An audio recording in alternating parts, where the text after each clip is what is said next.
આટલું બધું તો આ સાલા જંગલ રાજ ચલાવો છો તમે અત્યારે. આટલી આ સરકારે એટલી બધી સુવિધા કરી, બેટી બચાવો બેટી પઢાઓ બધી જ રીતે છે. પોલીસ બી કોઓપરેટ કરે છે, નથી કરતી. જ્યારે કાયદો કરે છે સંવિધાનમાં રહેવા માટે, તો તમે અત્યારે રૂઢિચુસ્ત કેમ બને? ના કરવા માંગે છે એટલે ભણવાનું તો છે જ. આપણે ભલે ગમે એ થાય, ત્યાં ભણો અહીંયા ભણો, નકર આપણે તમે જે ટ્રસ્ટવાળા છે કે તમારી જો મમ્મી પપ્પાને જે સગવડ હોય તમે ભણાવી શકીએ. બાકી એને તો આપણે જો તમે જશો તો બી આપણે ભણવા बाबत अंदर वाले को छोड़े तो नहीं सारू है। मैंने शादी कर ली, 1 ईयर ही हुआ है मेरी। 20 नवंबर को मेरी शादी हुई है। ये तो हाल ही नवंबर को मेरी शादी हुई है। 1 ईयर कंप्लीट हुआ मेरी ये शादी को। इनके अकॉर्डिंग मैं रही, इनके अकॉर्डिंग शादी की, अब इनके अकॉर्डिंग मैं डिवोर्स ले लूँ, मेरी पढ़ाई छोड़ दूँ मैं?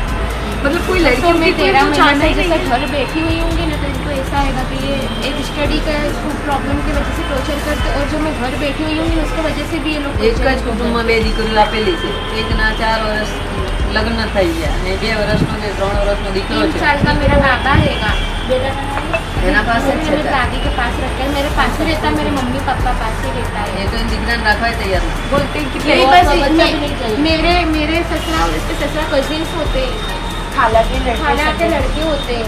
वही दरबार गढ़ के अंदर ही रहते हैं मेरे ससुरा, जिनका नाम जलालुद्दीन होगा। हाँ, तो उससे भी इसका थोड़ा नाता छोड़ना चाहिए। वो बस आपकी मर्जी से जियो। ये वो यूँ बोलते हैं कि ये लड़के का बिगड़ा तो दूसरे को भी रख के कुछ मतलब थोड़ी नहीं होता है उसका। उसका मतलब अपनी लड़कियों का कोई फ्यूचर नहीं। मेरा हस्बैंड मेरी भी बेटी है। मेरा हस्बैंड भी कॉल गर्ल के पास जाता, अकील मलिक नाम है ना मेरा, कलोल। तो अब तक समाचार में स्वागत है आपका। इस्लाम के अंदर अगर महिलाओं की और बेटियों की बात की जाए तो आज से कई साल पहले जो है बेटियों को ज़िंदा दफन किया जाता था। एक समय ऐसा भी जो है समाज ने और मुस्लिम धर्म ने, इस्लाम ने देखा। आप सल्लल्लाहु अलैहि वसल्लम के आमद के बाद कहीं ना कहीं इसको जो है ख़त्म किया गया, इस प्रथा को। आज कहीं ना कहीं अत्याचार जो होते हैं बेटियों पर, तो अपने माँ बाप को भी वो पुराने दिन याद आते होंगे कि क्या हम अपनी बेटियों को ज़िंदा दफना दें। परिवार जो है वानियत गुजारता है बेटियों पर, उसके चलते आज माँ बाप कहीं ना कहीं अपनी बेटियों को ज़िंदा दफन करने के जो है विचार में उंडा उतरते हैं। एक परिवार का मामला ऐसा सामने आया अहमदाबाद के जुहापुरा विस्तार में, जिनका मैरिज 2 बहनों का दसाड़ा में किया गया। और दसाड़ा स्थित वणोद गांव है, वहाँ पर उनका जो है मैरिज किया। और एक ही परिवार की 2 बहनों का जो है मैरिज एक परिवार में होता है, उसके चलते दोनों बहनों को प्रताड़ित किया गया। एक को तो डिवोर्स दिया गया है ट्रिपल तलाक के मामले में। एक जो है मामला वेजलपुर पुलिस थाना में भी चल रहा है।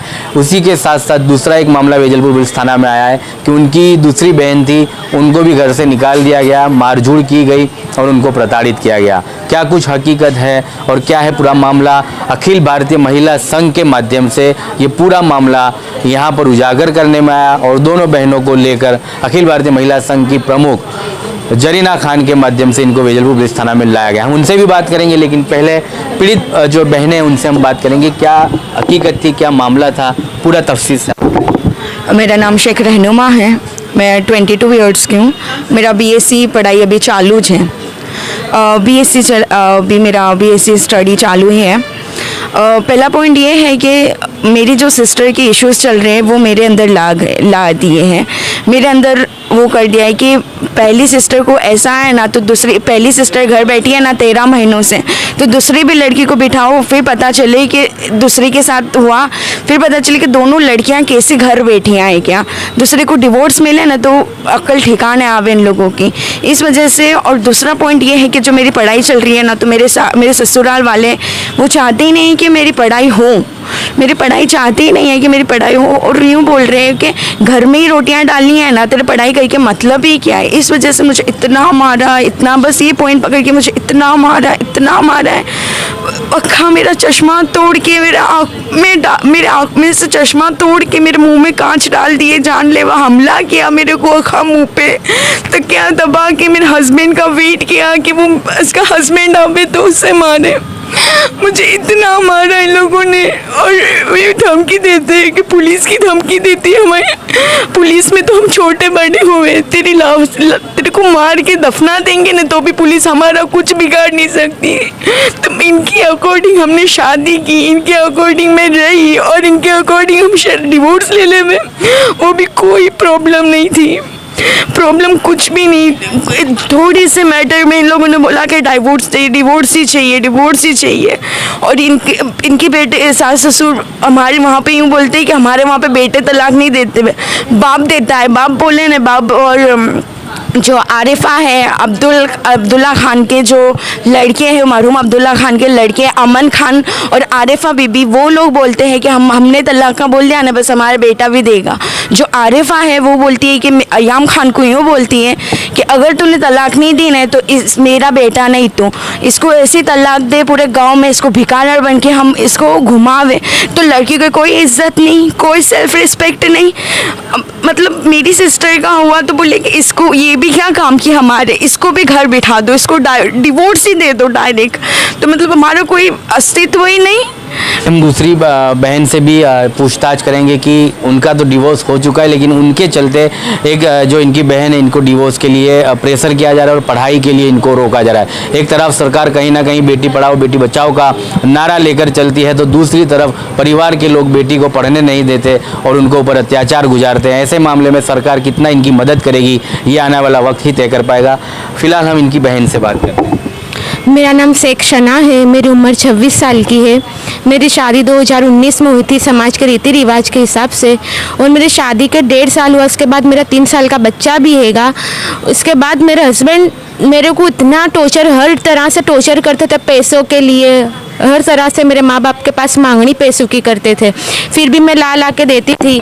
फिर मेरे पापा ने पैसों के लिए गैरेज करते थे, गैरेज का सामान बेच के मेरे हस्बैंड को पैसे दिए, फिर भी इनको कम पड़ता था। फिर थोड़े टाइम बाद मेरे हस्बैंड कॉल गर्ल्स के पास जाते थे।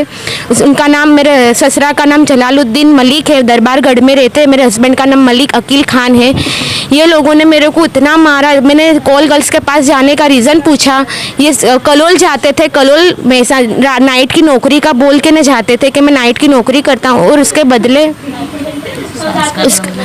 बदले कॉल गर्ल्स के पास जाते थे।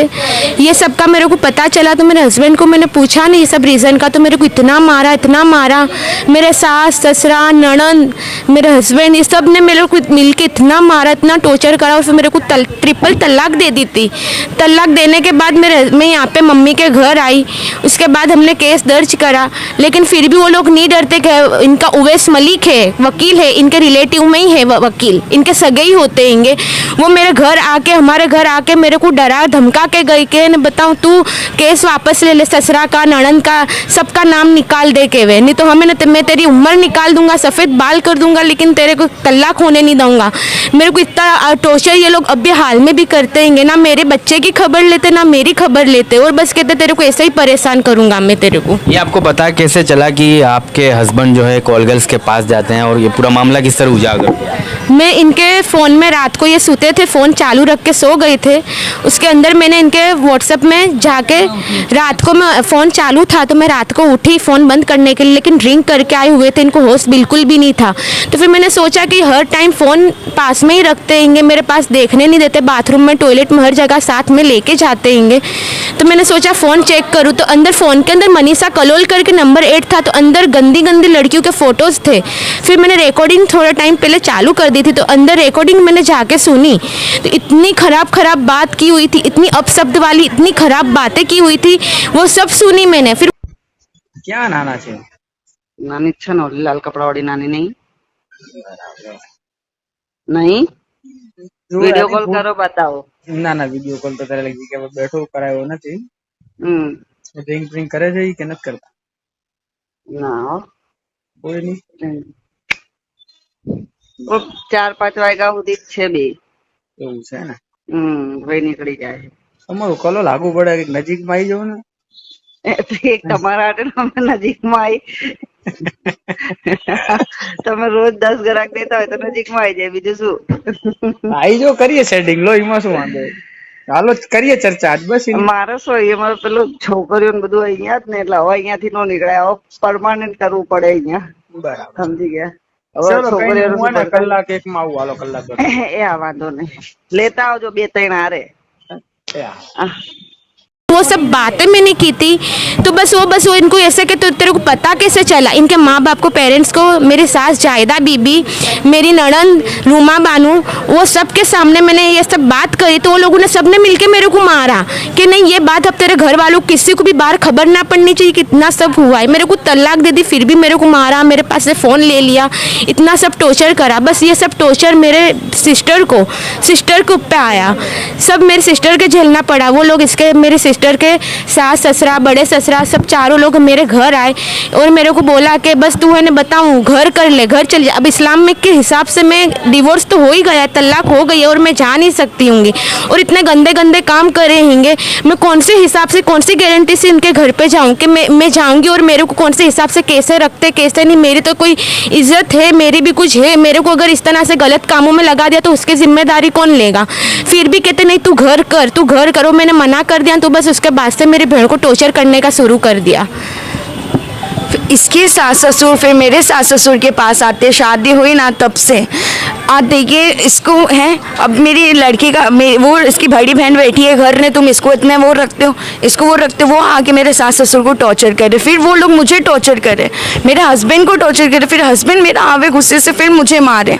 और मैं अच्छे से, मेरे हस्बैंड फिर मुझे मार के फिर मेरे से थोड़ा अच्छे से भी रहे ना, तो मेरी सास को बिल्कुल भी ना दिखावे, मेरी सास को, मेरी ननन जो अर्सनाज है ना उससे भी ना दिखावे। वो लोग यूँ बोले कि बस हमारा भाई, मेरा बेटा हमारे पास ही रहे, इसकी बाइडी का हो ही ना। ये लोग यूँ ही चाहते